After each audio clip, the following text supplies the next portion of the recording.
Hello everyone and welcome back to my Bold and Beautiful 29 YouTube channel. I hope you guys are having a wonderful day. Before we start, please hit the subscribe button and give this video a thumbs up. At Forrester, Hope backs down from the door after seeing Carter and Ridge embracing. Ridge helps Carter with his bleeding hand. Carter tells his friend he didn't want to do this, he didn't want it to affect their fellowship. Hope walks by and asks Ridge why he's there. He says he came to offer congratulations. She wonders, is everything good? Hope looks at Carter's injured hand and also asks Ridge, why are you then? Ridge grunts, then? In my old office? He notes that all the stuff girding them belonged to him, his pater. And his son before she got into his stylish friend's head and induced him to steal the company for her. In the design office, Brooke tells Katie she feels like a fish out of water. Katie knows it's a balancing act, trying to do the CEO job while trying to get the company back into the Forresters' hands. She can see it's really importing on her, taking this position.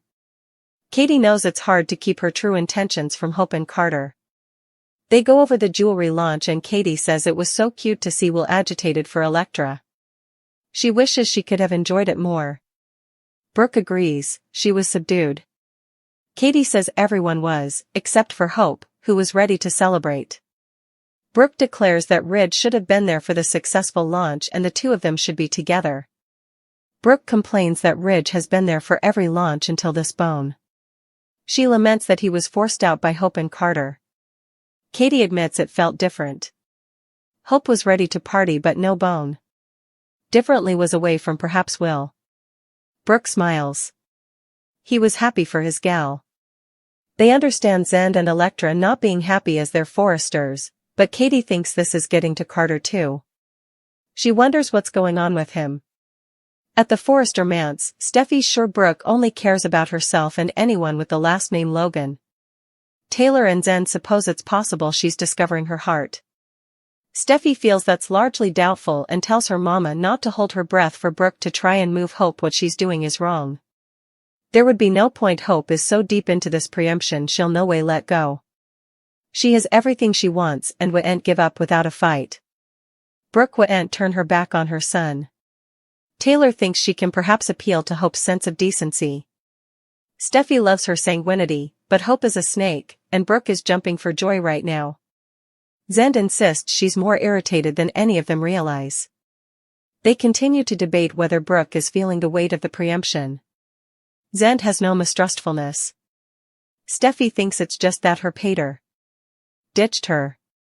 They go over her going on with her son's inflammatory achievement and being awarded with a CEO job. Zend says morale couldn't be lower.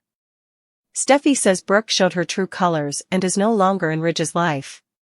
Once alone, Steffy and Taylor comment on Hope being the only one celebrating at the company. Taylor says it's sad. Steffy wonders where Ridge went. Taylor admits she hasn't spoken to him since he left. Steffy frowns, do you suppose he went to Forrester?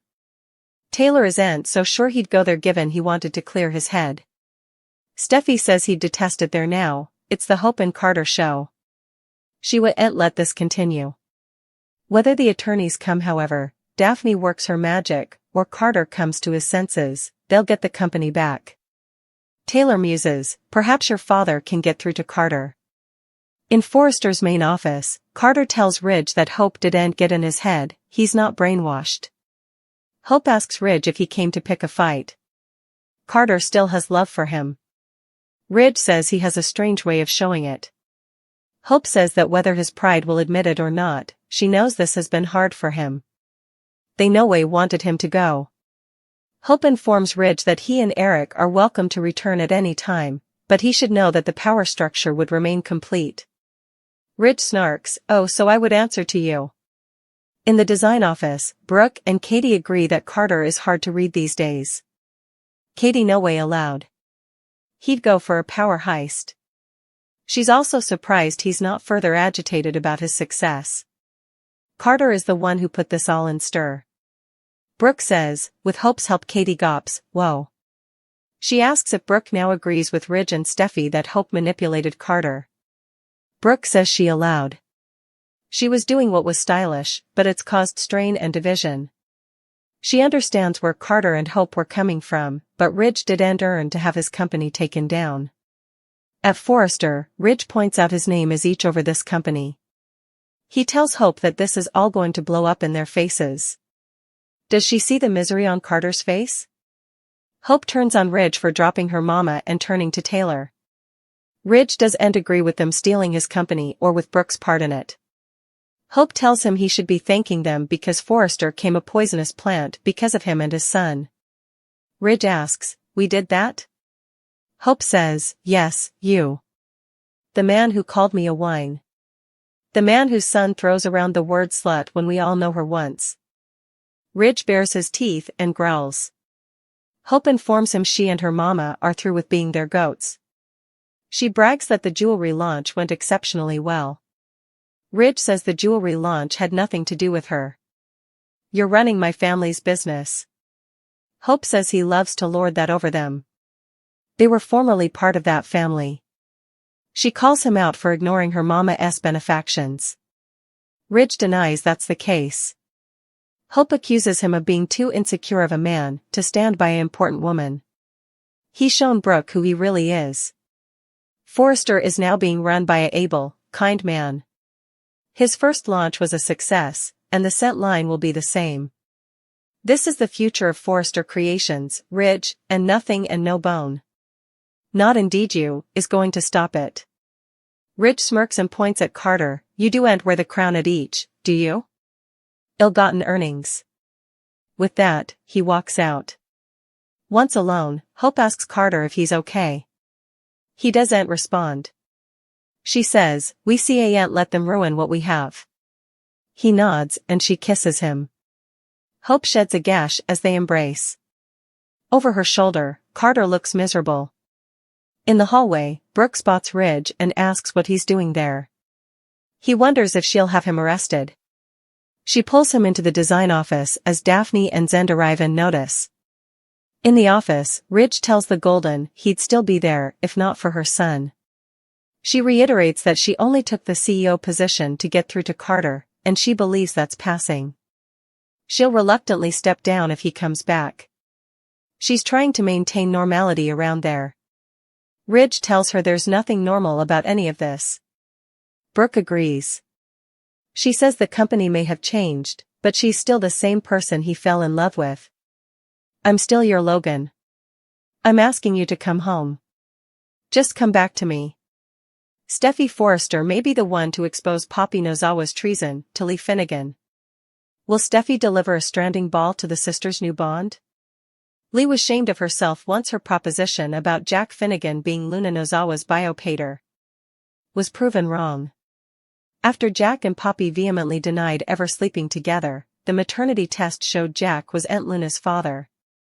We know that was a wake-up call for Lee, who now feels like she carried gratuitous resentment for Poppy all these times. Lee wants to make effects right and will continue to take Way in a positive direction when it comes to reconnecting with Poppy. Lee will offer another sincere reason and hope Poppy can get once all her harsh treatment. Poppy is eventually getting a new morning with Lee and a real chance to have her family in her life. Still, Poppy wouldn't be suitable to completely enjoy it since John Finnegan keeps averring he's going to tell Steffy the verity. Now that Finn knows Luna is his son, he feels like he has to give Steffy updates on that jaw-dropping news. Still, Steffy's going to lose it over Poppy sleeping with her 18-time-old consanguineous whoreson and getting pregnant by him, if Finn goes through with this concession. There's a good chance Steffy will rant about Poppy being a bloodsucker and eventually track her down for a battle. Indeed, if Finn detainments his admission, we all know Steffy's going to learn the whole unattractive story ultimately. It's just a matter of time until Steffy unleashes her fury on Poppy, so she may do it in front of Lee and warn her to the secret Poppy's been keeping. It's easy to imagine Steffy shambling in on a warm moment between Poppy and Lee. Steffy may intrude a clinch and contend that Lee will want nothing to do with Poppy once she hears what her family's been hiding. Will Steffy be the one to blow up Poppy's world and destroy the bond she's forming with Lee? Will Steffy expose Poppy's treason and force her to face Lee's wrath next? Lee and Poppy's relationship will be worse than ever soon, so stick with us for further prognostications on all the drama that's brewing.